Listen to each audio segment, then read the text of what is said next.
నమస్తే, welcome to popcorn media entertainment. ఒకప్పుడు మనం సాంగ్స్ వింటున్నామంటే చాలా వినసొంపుగా ఉండేది చెవులకి. బట్ ఇప్పుడు కొన్ని సాంగ్స్ వింటున్నామంటే చిరాకు వచ్చేస్తుంది. బాబోయ్ ఏంట్రా ఈ సాంగ్స్ అనేలా ఉంటున్నాయి ఇప్పుడు సాంగ్స్. మరి మనకి రీసెంట్గా రవితేజ యాక్ట్ చేసిన మూవీ వచ్చేసి మాస్ జాతర. ఇందులో ఒక సాంగ్ అనేది తెగ వైరల్ అయింది.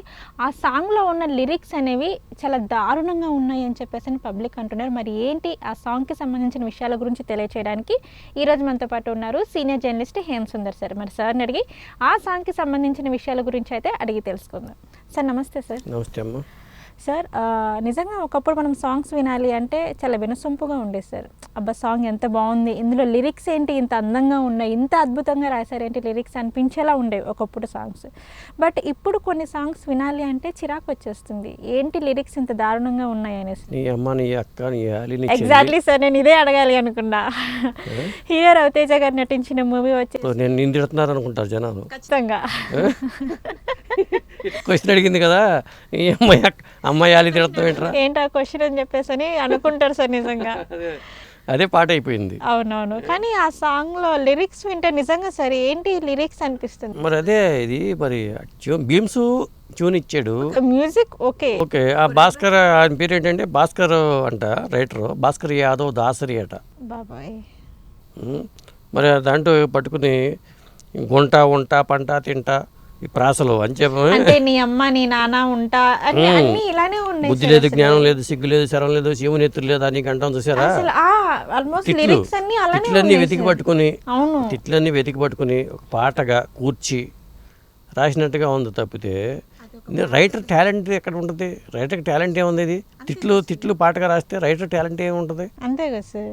పాట అంటే ఏమవుతుందంటే ఒక మంచి సాహిత్యంతో చక్కగా పొయిటిక్గా చెప్పగలగాలి. మరి ఇది అంటే మరి రాయమన్నారో రాయించుకున్నారో తెలీదు. అంటే అలా రాయమని చెప్పారా లేకపోతే అదే ఇట్లాంటివన్నీ ఉంటాయి. ఇప్పుడు అతను భాస్కర్ యాదవ్ అని అనడానికి కూడా మనం లేదు. ఓకే, మరి ఈ పాట అయితే అట్లా ఉంది.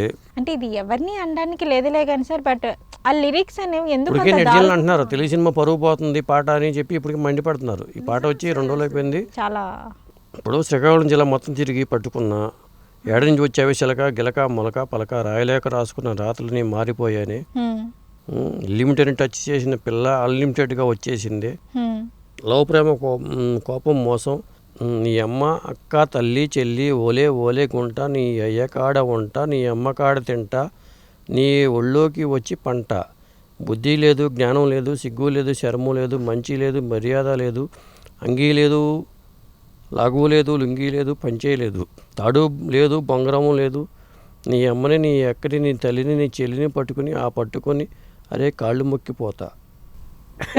ఏంటి సార్ ఆ లిరిక్? అసలు సాధారణంగా ఎవరైనా పొరపాటున ఒక మాట నీ అమ్మ అంటేనే మనం తీసుకోలేము, నీ అయ్యా అంటేనే మనం తీసుకోలేము.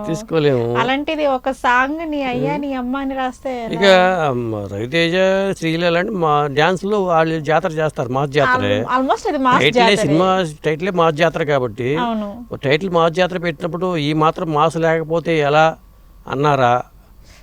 మరి ఏమిటి ఆ మాత్రం మాస్ ఉండడంలో తప్పు లేదనిపించింది, కానీ ఆ లిరిక్స్ వినడానికి చాలా కష్టంగా ఉంది. ఇప్పుడు ఎందుకంటే ఇది సెంటిమెంట్ ఉంటుంది కొంతమందికి. అమ్మ అక్కలో ఇట్లా అమ్మని లెక్కలు తిట్టావంటే ఊరుకుంటారేంటి, చంపేస్తా అంటారు బావులుగా. మనం బయట ఎవరినానంటే నువ్వు నీ అమ్మ అన్నావు ముందు అది మాటకి అమ్మనే మాటకి కోపం వచ్చేస్తుంది. అమ్మ అనే మాట చాలా పవిత్రమైన పదం. మరి ఆ పదాన్ని ఎత్తుకొచ్చి ఇక్కడ పాటలుగా పెట్టి అసలు అది ఎంతవరకు సమంజసం అనేది అదమ్మా.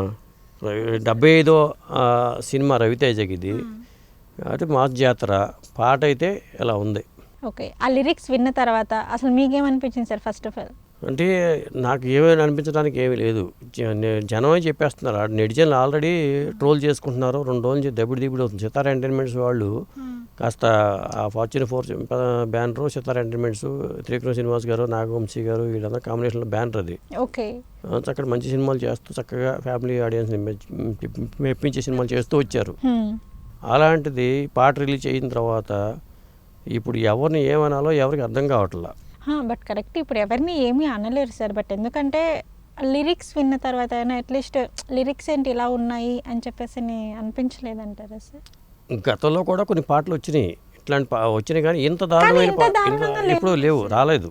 ఇప్పుడు మనకి బూతు పాటలు ఇలా ఇప్పుడు ఆత్రేయని బూత్రేయ అనేవాళ్ళు, వేటూరు గారి పాటల్లోనూ అమ్మని తీయని దెబ్బ ఇట్లా ఉన్నప్పుడు ఇట్లాంటి పదాలన్నీ అవి మామూలుగా ఒక మాదిరి రేంజ్లోనే ఉంటాయి పదాలన్నీ. మరి ఇంత నాశనకమైన పదాలు వాడాలి అసలు ఎవరో కూడా. సో ఇంత లాంగ్వేజ్ అనేది యూజ్ యూజ్ చేయలే. అంటే కొంచెం మాస్ లాంగ్వేజ్ ఉంది కదా సార్ మొత్తం. మాస్ లాంగ్వేజే అంటే మాస్ లాంగ్వేజే కానీ అమ్మ అక్క ఆ మాటలో తిట్లు అవి తిట్లు అంటారు. అది అవును, అది పాటలుగా తిట్లు పాటలు ఎట్లా అవుతాయి అనేది. కాబట్టి అది మరి వాళ్ళు దీంట్లో మార్పులు కరెక్షన్లు ఏమైనా చేస్తారా సాహిత్యంలో తెలియదు కానీ పాట పరంగా వాళ్ళు ఫస్ట్ సింగిల్ రిలీజ్ చేశారు కాబట్టి ఆ పాట అయితే ఈ టైపు ప్రచారంతోనే దూసుకెళ్ళిపోయింది. సో ఇందులో చేంజెస్ చేస్తే బెటర్ అంటారా సార్? చేయటం బెటర్ అని నా ఉద్దేశం. ఓకే, ఇప్పుడు ట్యూనే బీమ్స్ మ్యూజిక్ మంచి మ్యూజిక్ ఇస్తాడు, బాగుంటుంది. మనకి ఎంత హాయిగా అనిపించినాయి ఆ పాటలు వింటే.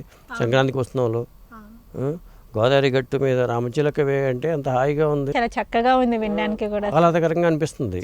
ఆ మ్యూజిక్ కానీ అవి తను సాంగ్ కానీ లిరిక్ కానీ అంతా మనకి చాలా బాగా అనిపిస్తుంది. బీమ్స్ మరి రెచ్చిపోయి కొట్టడము, ఆయన రెచ్చిపోయి ఆయన రాయటము, మరి చివరికి అది పుచ్చిపోయారు. రెచ్చిపోతే పుచ్చిపోతారు. మీకు రైమింగ్స్ బాగా సెట్ అయిపోతాయి. ప్రాస ఎక్కువైపోయింది అంతే. ఓకే ఓకే సార్, మొత్తానికైతే మీరు ఈ సాంగ్ పైన మీ అభిప్రాయం ఏంటి సార్? అభిప్రాయం అయితే మాస్ జాతర అని పెట్టారు కాబట్టి ఒక జాతర లాగానే ఉంది సాంగు. ఓకే, మాస్ జాతర లాగానే ఉంది కాబట్టి దీనికి మనం ఏం అనలేము కూడా. ఓకే సార్, మాస్ జాతర సాంగ్కి సంబంధించి అయితే మాకు చెప్పారు. నమస్కారం. నమస్తే అమ్మా.